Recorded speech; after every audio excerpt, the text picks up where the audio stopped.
Hello all. This video shows the network offset effect to describe the sustainability value creation that takes place when the high environment impact activities can be replaced with low carbon alternative using different ICT tactics. Myself, Mrs. Manisha Rajput, Assistant Professor in Electronics and Telecommunication Department of D.Y. Patil College of Engineering, Akodi, Pune, Maharashtra. I am the participant of International Faculty Development Program on Environment and Sustainability.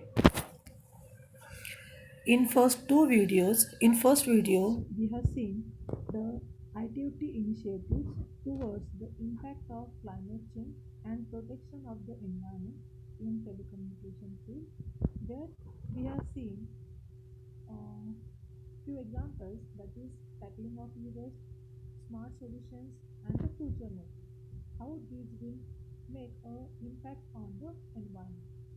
In second video, we are seeing different standards of ISO, ITUT, and IEC standards for environment in telecommunication field and various mobile network components contribution to overall CO2 emission.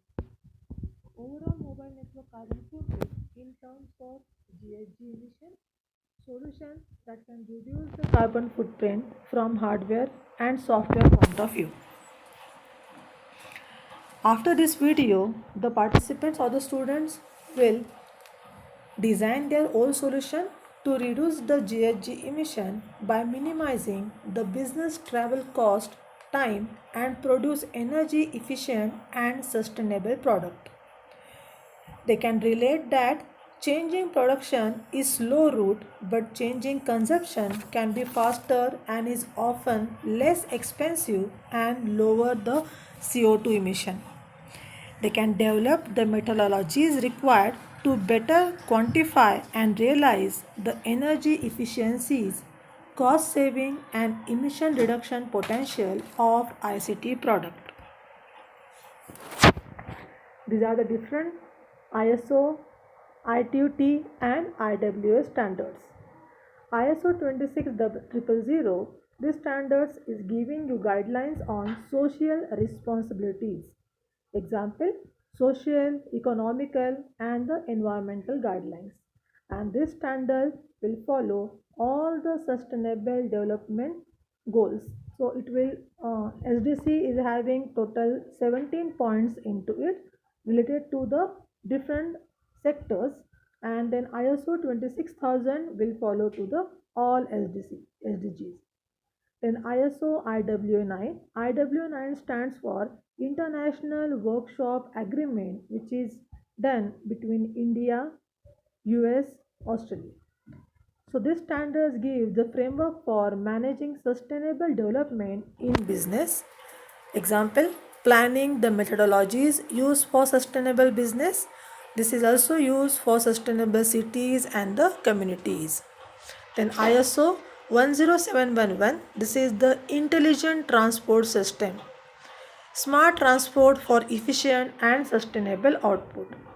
Then ITUT study group 20, this is basically for the Internet of Things and the smart cities and the communities. Example, machine to machine communication, ubiquitous sensor network. These are some examples of the ITUT study group 20. The last three standards are used to give the sustainable development goal, which is the 11 number and which is for sustainable cities and communities. ICT solution to minimize the environmental impact. Now, reducing the greenhouse gas emission means eliminating the activities that burn fossil fuels and send carbon dioxide equivalent emission into the atmosphere. That is, to lower the CO2 emission, it is necessary to change how we produce the consumption of the energy. Change in production, we know it is a slow route, but change in consumption can be faster and is often less expensive and produces meaningful result. ICT related tactic for changing the consumption fall into four broad categories. And these categories are moving work to people rather than people to work. Example, telecommunicating and a video conferencing. Second is connecting rather than traveling, managing business remotely and in real time, improving transportation and distribution system in a efficient way. The CO2 reduction potential of ICT solution. So to cope up with all the tactic of the previous slide, the CO2 reduction potential of ICT industry solution is examined across four key areas. And those areas are smart workplaces, smart data centers, smart transportation, and smart electric grids. Each of the four solutions available today that help to reduce carbon dioxide emission and become more efficient, productive, and the sustainable solution. Now we will see one by one. Smart workplaces, decreasing energy intensive travel through telecommunicating, or you can say teleconferencing or video conferencing and other collaborative workspace services. Smart data centers, providing efficient centralized data management, internet communication, and software service that streamlines computing resources and reduce their associated power uses. Smart transportation, reducing transportation or distribution systems using route planning software combined with wireless and satellite based communication, leading to a reduction in energy waste and CO2 emission by reducing idle time, total miles driven, and reducing vehicle traffic on the road. Then, smart electric grids, bringing two-way smart grid communication and monitoring that enable electric utilities to route power in more efficient ways, and remote energy management and control of appliances and other network devices which supports the energy efficient devices. We will see one example. So in earlier slide we have seen these are the four different solutions. Now let us see, we will see the solution for smart transportation. Let us assume that rather than whenever a industry is planning to have a meet where it is having branches all over the world, then rather than calling people at one place, it is obviously a better solution to do a video conferencing, or you can say a teleconferencing. Nowadays lot of ICT tools are available. Example, nowadays in this pandemic situation, everywhere we'll be using Google Meet, Webex. These are some solutions where we are virtually meeting each another and have a proper discussion and the sharing of data and knowledges. So, the teleconferencing carbon reduction model, which was developed by AT&T by OMETI Research by Steve and Crandall, who holds a PhD in experimental particle physics from the State University of New York at Stony Brook and work at Bell Labs at AT&T Research in Applied Physics, Digital and Broadband Network Research. So he has developed a teleconferencing carbon reduction model. According to that model, CT is the total carbon emission for the conference is given by MI into PA into LA plus PB into LB plus PN into LN into D, where MI is meeting length in hours and generally it is 2 to 3 hours. PA and PB are total power used by systems of user A and B. PNE is the average power used by the network. Now here this example is for AT&T network. That's why PN is the average power used by AT&T network in a kilowatt hour per gigabyte. LA and LB are CO2 emission of user A and B per unit energy. ln is CO2 emission for AT&T network, and D is the data rate for the two station in gigabytes per second. So this is the model whenever we are doing any teleconferencing meet. Now we will see how the CO2 is reduced. So carbon dioxide emission reduction is given by CF plus CG minus CT, where CF is CO2 emission by round trip travel.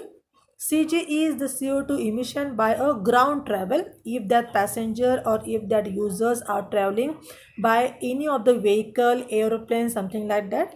And CT is the CO2 emission by the teleconferencing. So this is the model given by Steve Cradle which at a AT&T lab. So according to this model, the study case, or you can have a case study of AT&T teleconferencing specific energy consumption is given by, they have used a Cisco 3200 systems which is of 3214 watts.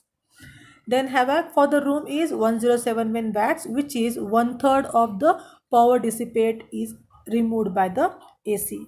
So if you add both the things, then total power is of the particular room is 4285 watts. The AT&T network requires 654 kilowatt hours per terabyte of traffic. So it includes all the energy cost. Now, in additional, the embedded carbon calculation, which may be or which may include manufacturing and ultimate disposal of hardware based on the GDP, $2267 GDP per metric tons of carbon dioxide, or you can say MTCO2. This assumes a 6-year life and a retirement cost of 50% of the construction and a installation. Cisco bases its calculation on 54% of the hourly operation carbon dioxide production using 0.62 kg per kilowatt hour for the average US carbon intensity. So this calculation works out to about 3.15 pounds of carbon dioxide per station per hour. Now, the Global Enabling Sustainable Initiative, that is GESI. So, according GESI is a partner with two UN organizations, the United Nations Environment Program and the International Telecommunication Union, as well as a range of international stakeholders committed to ICT sustainability objective. According to GSI report, the ICT enabled improvement in commercial logistics that optimize road transport could reduce emission by 15 to 28% by 2020 in the US and deliver gross saving of $65 billion to 115 billion annually to the economy from reduce of the fuel consumption.